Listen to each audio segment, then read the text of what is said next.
দর্শক, রাজধানীর গুলশানে চেয়ারপারসনের কার্যালয়ে নিয়মিত অফিস করছেন বিএনপির ভারপ্রাপ্ত চেয়ারম্যান তারেক রহমান।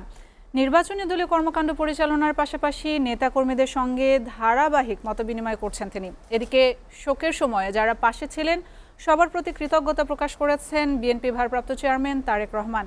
সবাইকে পাশে থাকার জন্য আন্তরিকভাবে ধন্যবাদও জানিয়েছেন তিনি। শনিবার নিজের ভেরিফাইড ফেসবুক পেজে দেয়া এক পোস্টে তিনি এই কৃতজ্ঞতা প্রকাশ করেন। তারেক রহমানের দিনের কর্মসূচি নিয়ে নিউজরুম থেকে সরাসরি যুক্ত হচ্ছেন সহকর্মী তাশরিক সঞ্চয়। তাশরিক, গুলশান কার্যালয়ে তারেক রহমানের দিনের কর্মকাণ্ড ও তাকে ঘিরে নেতাকর্মীদের উচ্ছ্বাসের কি খবর আছে জানাবেন। প্রথমে আপনাকে ধন্যবাদ জানাচ্ছি। সেই সাথে আর একটু কথা বলতে চাই যে প্রশ্নটি আপনার যত ছোট, আসলে উত্তরটি একটু বৃহৎ হবে। দেখুন যে 25 ডিসেম্বর তারেক রহমানের যে রাজস্বিক প্রত্যাবর্তন ঘটেছে বাংলাদেশে, এবং উল্লেখযোগ্য একটি প্রোটোকলের মাধ্যমে, ব্যাপক জনসমাগমের মাধ্যমে, এবং ইতিহাস ব্রেক করার মতো কিন্তু সেই সমাগম ছিল, যেখানে যার মধ্য দিয়ে এই রাজস্বিক এই প্রত্যাবর্তন।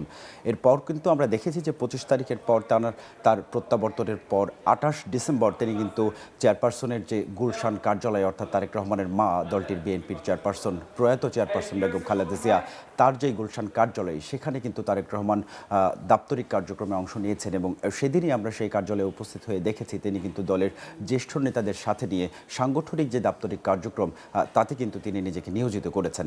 ঠিক পরদিন অর্থাৎ 29 ডিসেম্বর এসে দেখেছি যে পল্টনের কেন্দ্রীয় যে কার্যালয়, সেখানে কিন্তু তারেক রহমান উপস্থিত হয়েছেন। এবং সেদিনও আমরা দাপ্তরিক সূত্রে জানতে পেরেছি যে তারেক রহমান কিন্তু সাংগঠনিক যে দাপ্তরিক কার্যক্রম, সেই দিনও তিনি তাতে অংশ নিয়েছেন। এবং এই সমস্ত দিনগুলোতে কিন্তু অঘোষিত যে সমাবেশ সৃষ্টি হচ্ছে, অর্থাৎ কোনো পথসভা নয়, কোনো জনসভা নয়, কিন্তু শত সহস্র লাখো মানুষের একটি উপস্থিতি, এটিও কিন্তু বিএনপির নেতাকর্মীদের জন্য একটা বিশেষ প্রাপ্তি। অর্থাৎ তারেক রহমান দেশে ফেরার পর মায়ের অসুস্থতা, রাষ্ট্রীয় কার্যক্রম, দলীয় কার্যক্রম, সব কিছুর মধ্যেই ভোটমুখী যে রাজনীতি, সেটিতে কিন্তু তিনি বেশ গতিশীল একটা মুহূর্ত পার করছেন। এরপর যখন আমরা 30 ডিসেম্বর সকালে দেখেছি বিএনপির সাবেক চেয়ারপারসন প্রয়াত বেগম খালেদা জিয়া যেদিন সকালে প্রয়াত হলেন, এরপর তাকে কিন্তু 31 ডিসেম্বর দাফন করা হয়েছে। সেই দাফনের যে জানাজার আয়োজন, এটি কিন্তু বাংলাদেশ এবং আমাদের উপমহাদেশ সহ এমনকি বিশ্বেরও কোনো কোনো ক্ষেত্রে বেশ উল্লেখযোগ্য এবং রেকর্ড করার মতো কিন্তু একটি জানাজা এখানে অনুষ্ঠিত হয়েছে, এবং যেখানে রেকর্ড পরিমাণ মানুষ কিন্তু অংশ নিয়েছে, সারা দেশ থেকে অংশগ্রহণকারী মানুষরা অংশ নিয়েছে। পাশাপাশি আমরা দেখেছি বিভিন্ন দেশের পররাষ্ট্র মন্ত্রণালয় এবং সংশ্লিষ্ট বিভিন্ন কর্মকর্তারা, তারাও কিন্তু এই জানাজায় অংশ নিয়েছেন এবং তারা শোক বার্তা জানিয়েছেন। গুলশানের চেয়ারপারসনের যে কার্যালয়, সেখানে এসে তারা লিখিত শোক বার্তা দিয়েছেন।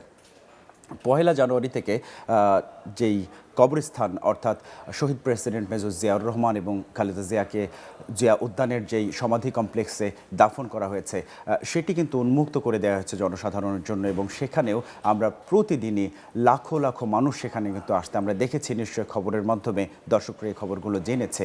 এই প্রসঙ্গ আসলে এই কারণে বলা যে বিএনপির যে বর্তমান রাজনীতি, তার উপর কিন্তু সাধারণ জনসাধারণ এবং বিএনপির দলীয় যারা নেতাকর্মী, তাদের কিন্তু একটা বিশেষ একটা চাহিদা সৃষ্টি হয়েছে এবং বিশেষ একটা আকাঙ্ক্ষা তৈরি হয়েছে।